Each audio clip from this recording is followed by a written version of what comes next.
What is going on, everyone? Welcome back to another episode of the Fitness Simplified podcast. I am your host, Joe Anklam, and today's guest is Alex Tran.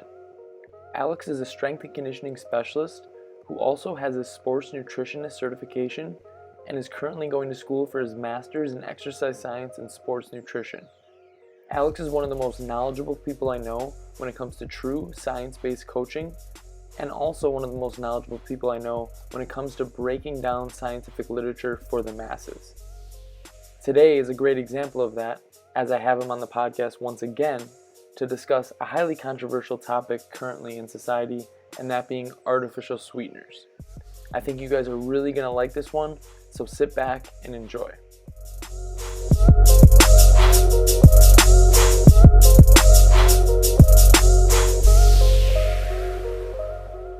All right, man. So how's it going? How's everything been since our last podcast together, dude? It's been great. Still living the student life, but other than that, no complaints. How Hey, about that's yourself, Joe?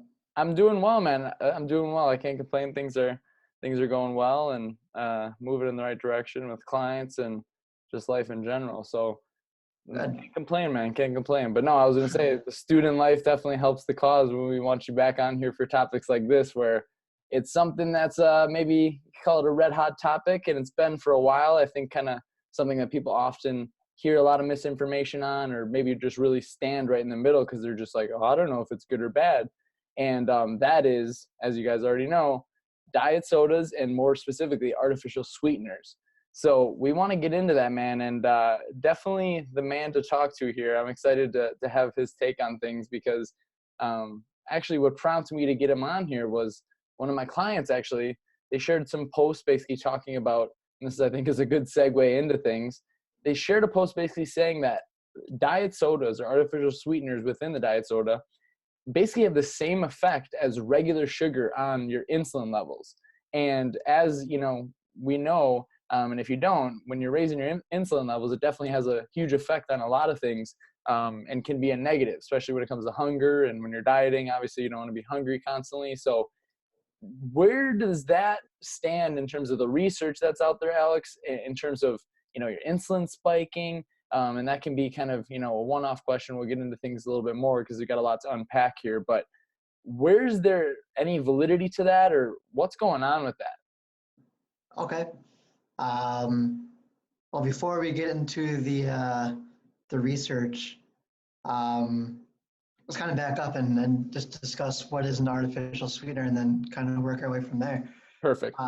So, I mean, essentially, an artificial sweetener it's just like a synthetic food additive it's used to replace sugar in our foods, but offer that same sweetness, so we can still enjoy the food or the beverage or whatever sweetener is in.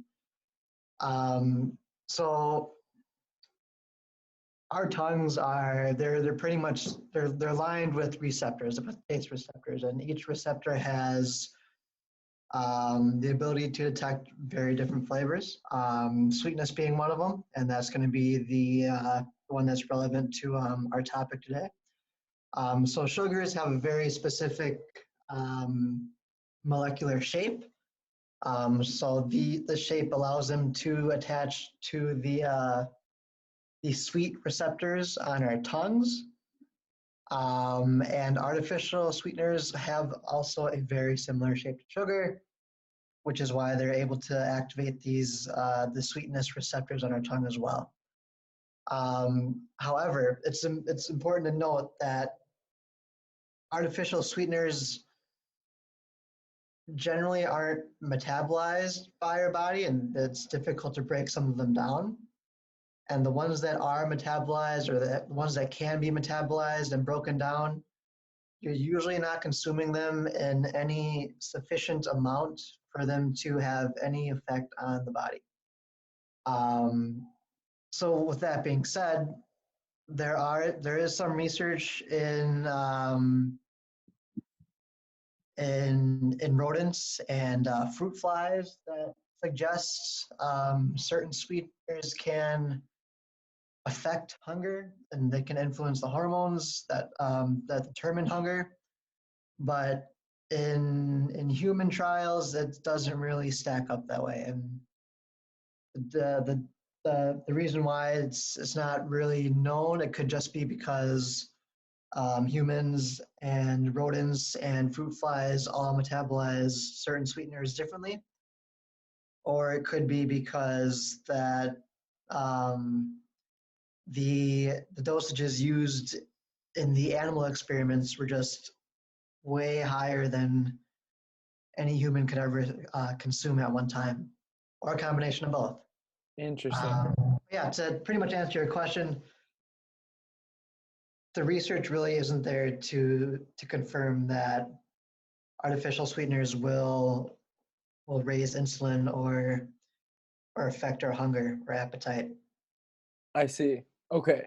And in the article that I was mentioning, they did talk about the psychological aspect of the sweetener. Like you mentioned, it's the same, if not even more sweet in terms of, how it actually tastes on our body and the effect that it has, that it's actually sometimes the psychological effect of the sweetness that then wants us to obviously want to overconsume and want more of that sweet flavor. So is there merit behind that as well from maybe like a psychological aspect maybe? Could you kind of play devil's advocate with yourself there as far as, like maybe it being psychologically like, oh, this tastes so sweet, now I want to eat more of that. I don't know, what's your take on that? So you're discussing what's called the cephalic phase, or the anticipatory phase of human digestion. So that's kind of like the pre-digestion, where when you see or smell something, that's when you can kind of that's when hormone secretions can occur. So there is that merit right there. However, it's important to note that in these studies that use artificial sweeteners, if the cephalic phase does occur when you do taste something sweet, it hasn't really translated into increased food intake after that in regards to artificial sweeteners. It's also interesting to note that when you swish carbs in your mouth, like if you just take sugary water, the opposite occurs, where you can get that response, that insulin response, after you just swish some carbs in your mouth. So I'm not sure why there is that difference, but for whatever reason, the artificial sweeteners do not, even though there is the cephalic phase, the sweeteners still do not affect the hunger hormones that make you want to eat more or start to eat something after. Okay. Interesting. So essentially what you are saying though is that little phase after you've drank, let's say a diet soda, you've then ingested the sweetener, your body is almost, for kind of a layman's way of explaining it, your body is expecting more of that sweetener or sweet taste. Yeah, in a sense, it just does, except for when you want, it's more, you'll want to consume the food if you are actually like eating carbs, I see. or actual food. When the sweetener is involved, it doesn't really translate into actually intaking more food. Okay. Even though there is research showing that still is the same sort of effect. It shows it differently. And we don't even know why, like you said. Yeah, or if it is known why, I'm just not quite sure why there's the difference. Totally. And that's obviously getting really specific with things. Totally. But that, okay. So from that, someone might be like, okay, well, why? And I can tell you from my standpoint, we're like, anecdotally, a lot of times people actually benefit from the nature of that sweetener because it gets rid of that craving as well. So it's kind of like that, fine line there where you could play devil's advocate with both sides of it. So, if someone is like, well, do you think, Alex, like as a client of yours, or someone in general, like, well, should I use the diet soda as a benefit? Because, I obviously don't want to drink, because there's literally people who've said, well, might as well just drink the regular soda. What's your take on that? If it was my client who wanted to drink diet soda in place of soda, I would say it's probably I don't, it's hard to say. I mean, I would recommend doing that, but I don't think consuming diet soda to begin with is that great of an idea. So if I have a client who's used to drinking a lot of soda, and they think they'll have difficulties trying to stomp that habit, then I'll meet them halfway and say that diet soda is going to be okay for the time being, but as we would progress through our journey, I would kind of have to have them restrict their diet soda intake eventually. It's not just because diet soda is like it's not that bad for you, but it's also not that great for you. Why? So yeah, just because it doesn't really offer too many nutritional value. I think if you're trying to better your health, you probably want to consume stuff that's going to actually be good for you. So there's that. But like I said, artificial sweeteners aren't that bad, or they don't. I don't think they're that bad. And diet soda is definitely going to be a better option than actual soda. But I think they should kind of focus on consuming things that are actually going to benefit their health. Totally. I totally hear you. And the way I always explain it is because it's like, even if you're someone who maybe, we all know the person who like maybe like 1/8 of them wants to make a change, right? They're like, well, kind of want to like, lose some fat. And it's like, those are the people, maybe they don't really ever invest in anything, seriously. But if you just told someone, maybe they're like, yeah, I drink like 3 Cokes a day, right? It's like, okay, you have 150 calories or whatever in a can of 12-ounce Coke. It's like, well, you cut out 3 of those, right? Like you're cutting out like 400, 500 calories a day. You're probably going to lose weight just from that, like you're just switching to diet. So I think like you said, obviously that's like a stepping stone eventually, but again, let's say for someone who's like, well, Alex, I never drink diet soda, man. Like but I have literally artificial sweeteners in everything, my BCAAs, my pre-workout, everything I look at has artificial sweeteners in it. Is there a point where if I'm trying to be as healthy as I need to, because this is a lot of my clients as well, where they ask me this, and quite frankly, I'm kind of on the fence and I've gone back and forth on it. I've gone to that, extreme where I'm like, oh, I only drink or eat stevia, like, and I just went totally crazy with it. Right. But I've also been on the other end where I'm like, well, whatever, but I know there's probably a middle ground. Do you think someone who's trying to be as healthy as possible has anything to worry about if it's in their pre-workout or, something like that? Yeah, I can see why you're on the fence. Or should they avoid it altogether? I guess that's really the question. Someone who eats organic and someone who's really, and that's obviously another topic for another day, but someone who's really trying to take everything into consideration, should they go out of their way to avoid that, in your opinion, based on what we know right now? Yeah, I mean, based on what we know right now, which is that most people aren't going to be negatively affected by artificial sweeteners, I would say it's probably not worth stressing about Totally. the artificial sweeteners that you consume in your diet. Diet can already be tricky to begin with, and I think it's better if we focus our energy and efforts on things that are actually going to be a bit more influential to either improving or affecting our diet negatively. So, No, that's perfect, dude. I think that totally makes sense. And I think really, again, that's going back to, just making sure that, you're not overwhelmed by, the thought of just one little thing that really isn't that big of a factor in the scheme of things anyways. So overall though, I know there's even people who've said they cause cancer, right? The artificial sweeteners can be cancer causing. Is there any research at all that shows that they can be cancer causing in either animals or humans at all? in animals, yes, there is some research that has shown artificial sweeteners to cause cancer in animals, more specifically rodents.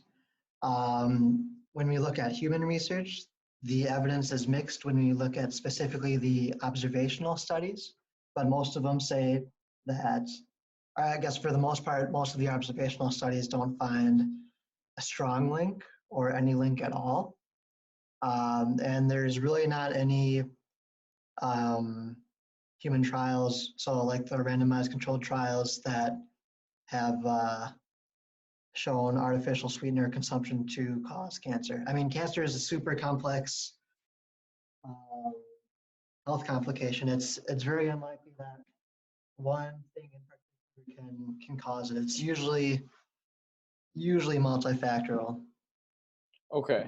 And I've also heard, and correct me if I'm wrong here, but I've heard people talking about how the animal trials, a lot of times that we're talking about cancer being caused from the artificial sweetener consumption, were at crazy amounts when you equated it to a human level of consuming.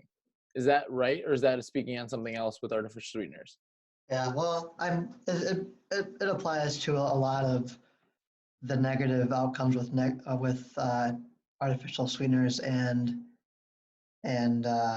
Animal animal studies? experiments. Okay. A lot of the time they're using dosages that it's just not practical for a human to obtain in a single sitting or day. Like, do you know what would be the equivalent if do you know any wacky numbers, like 600 12 packs a day, or like, is it something like unreasonable to consume though, like as far as a human? I'm not Like, quite sure. I think for aspartame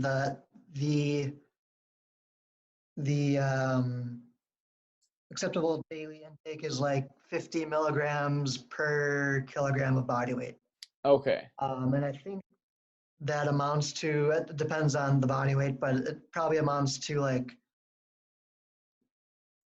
I don't know, let's do the math. How much do you weigh, Joe? Like 160 pounds. 160 divided by 2.2. Yeah, so it depends on how much of the artificial sweetener is in whatever beverage you're consuming, and B, the amount of body weight that you have. So I think when I was reading an article written by examine.com, they used some sort of weight, or they used some sort of hypothetical weight, and they came to like 18 to 19 cans for that body weight Oh of wow. diet Okay. soda for it to actually reach the acceptable daily intake. Okay. But I'm not entirely sure. So you're The working at it. Yeah. Like, it's not easy to hit. Well, and then think about it also, because I mean, I'm sure even diet soda compared to like a pre-workout, I mean, probably is going to be a much less in a pre-workout, I would imagine. I mean, I would really only be guessing, but Yeah, you I know, would be just guessing too. I'm yeah. not quite sure of the exact artificial sweetener But amounts well, via. and I guess it would be for someone who's maybe like thinking like, right, they drink, you know, they're like, well, diet soda is bad, so then they drink, you know, those like sparkling waters, but it's like the sucralose or aspartame sparkling water, you know, like Yeah, those are the kind of the people where maybe they think they're like really benefiting.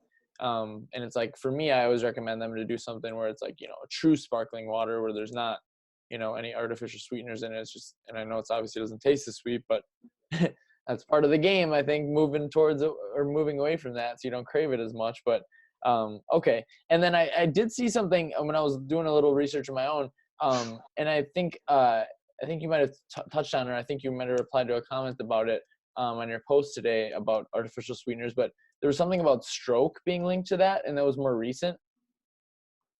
yeah. So that was actually new to me when the uh, the dude commented on my Somebody post. commented. Yeah, so pretty much all of the research I've seen uh, didn't really have anything to do with cardiovascular health. Okay. But I do know that when we're talking about risks, it's usually observational studies that kind of or that talk about risks, and the limitations of those is that we can't really control too much of what's going on in observational studies. So it's very likely that The people who consume these artificial sweeteners are also just doing other unhealthy daily practices. So they might be sedentary. They might be overeating other things, or just having an excess of calories, which leads to weight gain. And weight gain can lead to high blood pressure. And both obesity and high blood pressure are factors for stroke or for stroke risk. Um, so it might be, I think it's one of those things where artificial sweeteners are correlated to stroke risk, but I just think it's purely correlational and nothing else. There have been some studies that have assessed artificial sweeteners and blood pressure. And like I was saying before, high blood pressure is a risk factor for stroke, but the studies involving artificial sweeteners and blood pressure actually showed that, at least compared to consuming sugar or placebo, that the artificial sweetener consumption resulted in decreased blood pressure. So it's definitely hard to say, or hard to believe that artificial sweeteners actually increase stroke risk, or if it's just, or yeah, no, I'm sorry, it's definitely hard to believe that artificial sweeteners actually increase stroke risk. I think it's just something that is a correlation that was found. I see. Well, even because I know like people often think like just point blank, they're like, well, it makes us fat. And I think you could probably make that same correlation there where you're like, well, yeah, because a lot of times if you are consuming artificial sweeteners, which can be a lot of times, within other things that also do have, full on calories, and you can combine that. And then, like you said, you throw that in with everything else you're doing in a diet. How are you supposed to I'm sure in all these it speaks on who the population they're using as far as the experiment, but even then, it's hard to be able to control that, unless someone's living in a lab, which is never going to really happen for any of these sort of studies, especially the human trials, that is. Yeah. So that totally makes sense. So, okay, totally. And overall though, so I think one of the other big ones, and I think this is probably something a lot of people wonder about, again, in that same sort of niche where they're like, yeah, I really want to just be as healthy as I can. And I think a big topic right now that a lot of people wonder about and that are really just kind of, learning more about, and everyone's kind of like, it's kind of trendy, gut health, right? So Yeah. is there any sort of negatives, again, and you can go into both the animals as well as human trials with it and experiments. Is there anything showing that it has an effect on our gut health? And then again, would it go back to maybe the amounts we're consuming or the types of artificial sweeteners? What's the research out there on that right now, man? Yeah. So it definitely does depend on the type. For the most part, there's artificial sweeteners generally will not affect the gut. However, there are a few that might. Sucralose and saccharin, both in animal and human experiments, have shown to alter the gut. But it's also important to note that these human experiments, they are in vivo, meaning that they are essentially in test tubes and not in actual humans, but they're just using like human cells.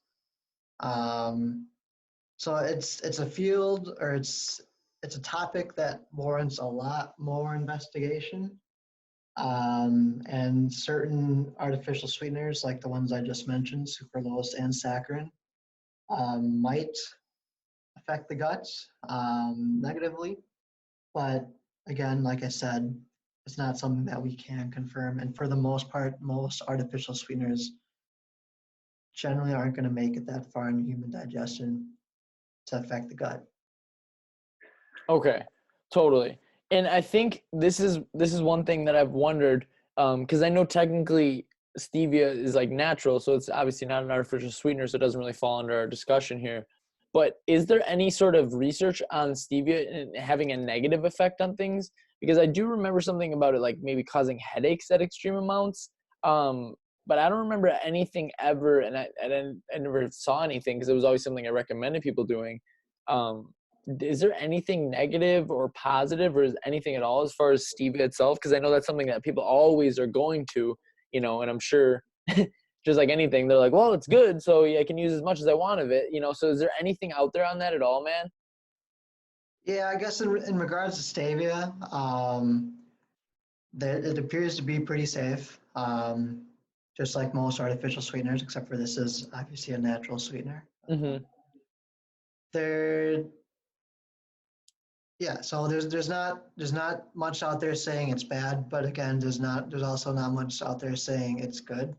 Um, it'll be similar to that of artificial sweeteners, where it'll help you reduce caloric intake because it has no caloric value, or it can help you manage blood sugar because again, it's not really a sugar. It's not gonna increase your blood sugar when you consume it.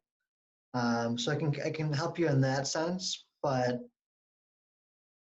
again, it's not going to be anything that's magical, and it's definitely not going to be. It doesn't appear to be something that's going to cause much of any harm. So I'd say it's definitely a good alternative for people who are just super cautious about artificial sweeteners and want to play it safe because they just have that hunch that artificial sweeteners aren't that great for them. Stevia is probably going to be a good alternative for those people. Okay. Totally. Because I know honestly people a lot of times it's like natural, so they're like, oh, totally, that seems like the better option. But I was just wondering if there's anything out there on that. But again, it probably comes back to, like you were just mentioning, kind of pretty much equal in terms of what it's doing for you, in terms of that 0 calorie benefit. And I think that's really one of the main take-home points here, where it's like if you're breaking it down and you're really worried about those little things that we really don't know about, and you're overlooking the fact that using these, aside from all the things that we don't know about it, could potentially help you avoid something we do know can be potentially harmful for you, which is being overweight, right? Or, a predispositions for everything else that can come along with that. So I think that's kind of a big thing where it's like, hey, like if this is helping you get to a point where you're getting rid of something that's a major problem in your diet, being your sweet tooth or, sodas or whatever that is. And I think it's like, hey, use that for a while, maybe not long term, but at the end of the day, it's probably going to result in you ended up being healthier because of it, or at least helping your cause, from the standpoint of reducing calories. So I'll bet maybe not the healthiest still. Yeah, no, I definitely agree. Totally. Well, I think that was awesome, man. That's definitely covered a lot of it. And basically, if you had to kind of sum up for someone, if they're like, hey, so should I avoid these? Is this something I need to fear? It sounds like it's really not too big of a deal, but would you say in general we do need to know more about it to really give a definitive answer one way or the other? Yeah, so just pretty much as a takeaway from this, artificial sweeteners, there's obviously a bunch of different kinds, and not every sweetener is going to affect the body exactly the same as a different one.